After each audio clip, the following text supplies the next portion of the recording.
तीन बहुओं के रवैये से सासू माँ बहुत परेशान थी। दरअसल बात ये थी कि तीनों बहुओं में किसी बात को लेकर अनबन हो गई थी। तब से ही तीनों एक दूसरे से मुंह फुलाए रहती थी। ना कोई सीधे मुंह किसी से बात करती, ना किसी का कहना मानती। पड़ोसी भी इस बात को जानते थे और जाने कैसे कैसे बातें भी करते। इसीलिए सासू माँ ने तीनों बहुओं को तुरंत अपने कमरे में बुलाया। मैं कई दिनों से देख रही हूँ, तुम तीनों अलग अलग सारे काम कर रही हो। ये सब नहीं चलेगा, तीनों को मिलकर ही काम करना पड़ेगा। सास की बात सुनकर एकदम से बड़ी बहू बोल उठती है। नहीं मम्मी जी, मैं इन दोनों के साथ कुछ नहीं कर सकती। मैं इस घर की बड़ी बहू हूँ, फिर भी ये मेरा कहना बिल्कुल भी नहीं मानती। अरे जेठानी जी, जानबूझकर मुझे डबल काम करवाती है आप, और छोटी मुझसे टेढ़े मुंह ही बात करती है। इन दोनों के बीच हमेशा सैंडविच बन जाती है मेरी, और मैं हमेशा आलू की तरह बीच में मसली जाती हूँ।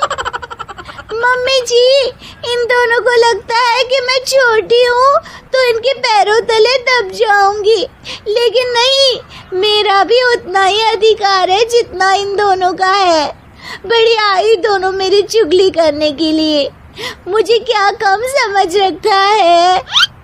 तीनों बहू एक दूसरे से बहस करने लगती है और सास दोबारा ये देखकर टेंशन में आ जाती है और सबसे कहती है, चुप हो जाओ, अब से तुम तीनों सारे काम एक साथ करोगी, आंख बंद करके एक दूसरे की बात सुनोगी।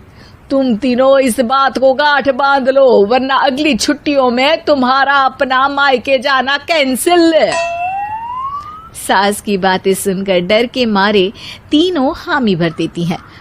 जी मम्मी जी, मैं समझ गई। हाँ मम्मी जी, जैसा आप कहें, आप जो कहेंगी मैं वही करूंगी। तीनों बहू सास की बात को गांठ बांध लेती है और वादा करती है कि अब से सारे काम वो तीनों एक साथ मिलकर ही करेंगी। ये सब देखकर सास खुश हो जाती है और वहां से चली जाती है। नीचे जाकर वो देखती है कि घर में शर्मा जी आए हुए होते हैं। सास जोर से आवाज लगाकर कहती है, अरे बहू, जरा चाय बनाकर तो लाना, शर्मा जी आए हैं। सास की बात सुनकर तीनों बहू तुरंत किचन की ओर भागती है और चाय बनाना शुरू कर देती है। मुझे तो एकदम मसाले वाली कड़क चाय पसंद है, तो हम शर्मा जी के लिए मसाले वाली चाय ही बनाएंगे। अरे नहीं दीदी, गर्मी के मौसम में मसाला चाय कौन पीता है? मैं तो शर्मा जी के लिए इलायची वाली चाय ही बनाऊंगी। ये कैसी बात कर रही हैं आप दोनों? मेरी मम्मी ने सिखाया है कि मेहमान को ज्यादा दूध और शक्कर वाली चाय देनी चाहिए, वरना वो घर वालों को कंजूस समझते हैं। तो मैं तो शर्मा जी को ऐसी ही चाय दूंगी।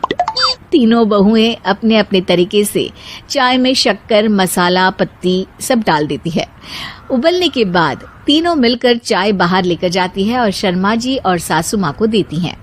चाय पीने के बाद शर्मा जी सासू माँ को देखकर शर्मा जाते हैं और शर्मिंदा महसूस करते हैं कि आखिर उन्होंने चाय पीने के लिए हामी क्यों भरी। सासू माँ भी चाय पीना शुरू करती है और कहती हैं, अरे बहू, ये कैसी चाय बनाई है? चाय है या मीठे दूध की बासुंदी? हाँ, चाय अच्छी नहीं लगी क्या? कोई बात नहीं, हम पराठा बनाकर लाते हैं। चलो चलो अंदर। हाँ चलो।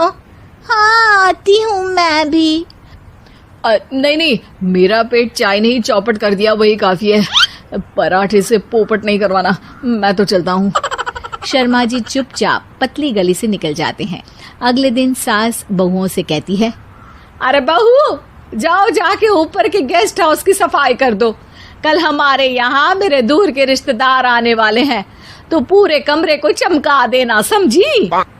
तीनों बहू सास की बात को मानकर ऊपर सफाई करने चली जाती हैं और तीनों कमरे की सफाई चालू कर देती है।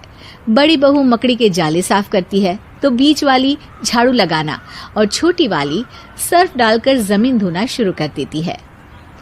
अरे दीदी, जेठानी जी, अभी मैंने पूरी फर्श धोई और आप फिर से धूल नीचे गिरा रही हैं। और मछली जेठानी जी, आप बिना झाड़ू की धूल यहाँ छटक रही हैं। अरे तीनों को साफ करना है, एक साथ सफाई करते हैं ना।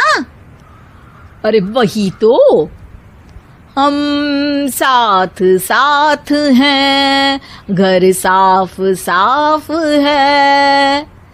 तीनों बहू ऐसे ही काम में उलझ जाती है और 2 घंटे तक एक ही कमरे की सफाई करती रहती है। बहुत देर से अपनी बहुओं को ना देखने के कारण सास ऊपर कमरे में उन्हें देखने जाती है, लेकिन कमरे में घुसती ही वो गीली फर्श पर फिसलने के कारण नीचे गिर जाती है। ओरी मोरी मैया, हड्डी मरोड़ के रख दी। आए मेरी तो कमर ही टूट गई रे। तीनों बहुएं सास को उठाती हैं और बिस्तर पर सुला देती है। अरे मेरे हाथ पैर दर्द कर रहे हैं, दबा दो, आराम मिलेगा। हाँ जी माँ जी। अरे जी माँ जी, जी माँ जी। और तीनों बहुएं एक साथ सास के हाथ को दबाना शुरू कर देती हैं। माँ की तो चीख ही निकल जाती है और नतीजा ये होता है कि सास के बचे हुए शरीर में भी दर्द उठ जाता है। हाय राम, ये क्या कर दिया तुम तीनों ने। अरे मेरी तो किस्मत ही फूटी है कि तुम जैसी बहुएं मुझे मिली। हे भगवान, पूरे शरीर में दर्द बढ़ गया है। अब तो पता नहीं कि चल भी पाऊंगी या नहीं। माफ करो, मुझे गलती हो गई मुझसे कि तुम तीनों को एक साथ काम करने के लिए बोला। सोचा था तीनों मिलके अच्छे से काम करेगी, लेकिन बड़े बुजुर्ग सही कहते थे कि 3 तिगाड़ा काम बिगाड़ा। तुम लोगों ने ये बात ना आज साबित करके दिखा दी। तुम तीनों को तो समझाना यानी मानो भैंस के आगे बीन बजाना है। तुम्हें अकेले अकेले काम करना है ना, तो अब से तुम अकेले ही अपना अपना काम करो। तीनों बहुएं वहां से जाने लगती है। अरे कहाँ जा रही हो? आप ही ने तो कहा कि अपना अपना काम तो मुझे मुल्तानी मिट्टी लगानी है। अरे मुझे भी तो नेल पॉलिश लगानी है, मुझे ना मेहंदी लगानी है। सास अपना सर पीट लेती है और कहती है, अरे मुझे भी लगाना है कुछ। क्या माँ जी? क्या माँ जी? क्या माँ जी? तुम्हारे घर वालों को फोन तुम्हारी हरकतें बताने के लिए।